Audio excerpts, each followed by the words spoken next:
Question asked about all the different children are being educated, and some are have more challenges than others. And I'm glad that in Texas public schools, we take all comers. We educate every child. It's got to be that way. As someone who grew up in a single-parent home, I'm very thankful for a good upbringing. It was not a traditional two-parent home like we know is the ideal model for everyone.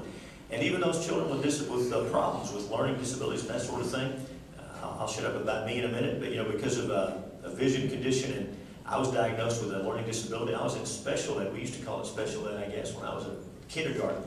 I'm thankful for the help I got, for the love I got, for the support, not just there, but all the way through public education. So this is not just a vague concept. This is very real to me, and I'm thankful our public schools are there and they're doing this work.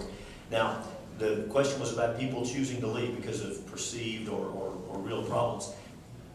And to the extent people are leaving our public schools, let's look at why. And we have to admit that part of the problem is the mandates, the requirements put on our public schools by the state and by the feds. But we can focus on those state mandates, and we can remove those. We can get those out of the way so that our public schools can compete. They're already doing excellent work, but if the state's in the way, or the state is in the way, let's get them out of the way. It's one of the reasons last session I supported the Districts of Innovation bill that became law through another bill.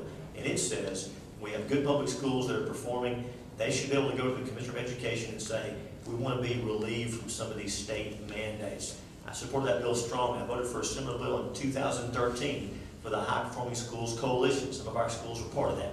Whatever we can do to get the state out of the way and let our schools and our teachers do their jobs, we need to. That's the solution, and I want to keep pushing for that.